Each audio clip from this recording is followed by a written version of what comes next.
हर बार जब मैं किसी साइंस फिक्शन मूवी में ह्यूमन लाइक क्रिएचर देखता था, जैसे सर यूजुअल से बड़ा होना, हाथ लंबे होना या पाँव के निशान नॉर्मल से बड़े होना, तो मैं सोचता था कि वाह, राइटर ने क्या इमेजिनेशन की है। और मैं सोचता था कि अजीब बॉडी प्रोपोर्शन, अलग चेहरा और इतना हाइट डिफरेंस, ये तो सिर्फ फिक्शन मूवी में ही हो सकता है। और शायद आपको भी यही लगता हो। लेकिन जब मुझे पता चला कि साइंस के पास इसका एक्चुअल प्रूफ है कि ऐसे ही एक इंसान का स्कल मिल चुका है, तब समझ में आया कि फिक्शन मूवी से ज्यादा तो हमारी रियलिटी अजीबोगरीब है। आज हम डिस्कवर करेंगे कि ड्रैगनमैन कौन था और इस स्कल ने साइंटिस्ट को इतना शॉक क्यों किया। क्या ये एक पुरानी स्पेशीज थी या फिर इंसान का एक खोया हुआ कजन? और सबसे माइंड ब्लोइंग बात कि आज भी हमारे डीएनए में इन खोए हुए स्पीशीज का कोई हिस्सा छुपा हुआ है। डेनिसोवान्स, मिस्टीरियस ह्यूमन स्पीशीज, जिसके बारे में आपने पहले कभी सुना भी ना हो। ये स्कल कैसे हमारी एवोल्यूशन स्टोरी को दोबारा लिखने में मजबूर कर रहा है।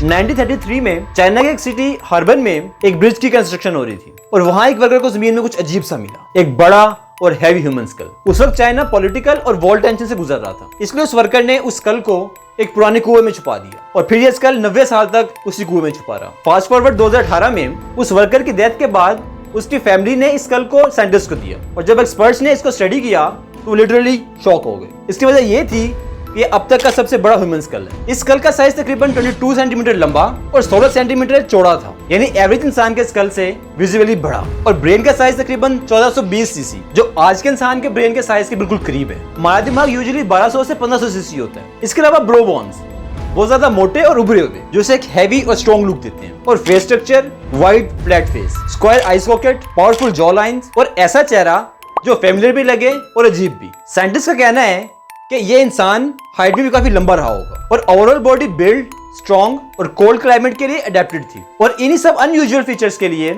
इसे नाम दिया गया ड्रैगनमैन।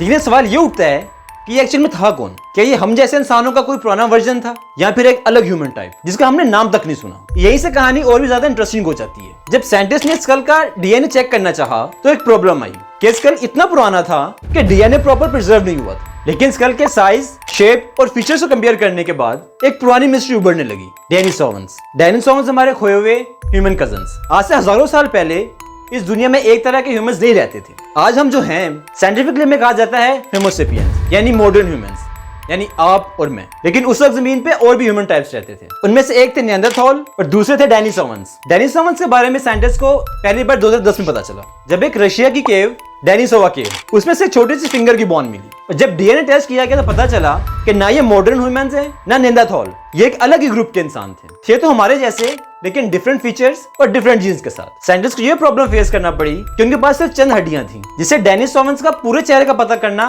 मुश्किल था। और इसीलिए जब ड्रैगनमैन का स्कल मिला तो साइंटिस्ट ने कहा कि शायद ये वही खोया हुआ डेनिसोवान्स हो सकता है, क्योंकि स्कल का साइज, फीचर और जगह सब कुछ मैच हो रहा था। लेकिन डिबेट अब भी चल रही है। कुछ एक्सपर्ट्स कह रहे हैं कि ड्रैगनमैन डेनिसोवान्स हो सकते हैं, लेकिन कुछ का कहना यह है कि नहीं, ये एक अलग ही ह्यूमन स्पीशीज है जिसे हमें होमोलोगी कहना चाहिए। तो अब ज़हन में एक सवाल उठता है कि किसी जमाने में इस दुनिया में एक ही टाइम में मल्टीपल ह्यूमन टाइप्स साथ साथ रह रहे थे। कुछ साइंटिस्ट का मानना है कि हो सकता है कि ड्रैगनमैन जैसे ह्यूमन और हम जैसे मॉडर्न ह्यूमन एक ही वक्त में ईस्ट एशिया में जिंदा रहते थे। और हो सकता है कि हमारे सिस्टर्स ने इनके साथ मिलकर फैमिलीज भी बनाई हो, यानी मेरे और आपके डीएनए में शायद थोड़ा सा हिस्सा इस ड्रैगनमैन का भी हो। ये सुनने में कुछ फिक्शन मूवी जैसा लग रहा है, लेकिन साइंस इस पॉसिबिलिटी को सीरियसली कंसीडर कर रही है। हम कहां से आए हैं, अब कंफ्यूजन और गहरी होती जा रही है। स्कूल में हमें एक सिंपल सी टाइमलाइन सिखाई जाती है। अब तक एवोल्यूशन स्टेप बाय स्टेप समझी जाती थी, यानी दूसरा या तो पहला एक्सटेंट हो गया, तीसरा या तो दूसरा एक्सटेंट हो गया। लेकिन ड्रैगनमैन की डिस्कवरी के बाद अब कंफ्यूजन बढ़ गई है। हो सकता है निएंडरथॉल, डेनिसोवान्स, ड्रैगनमैन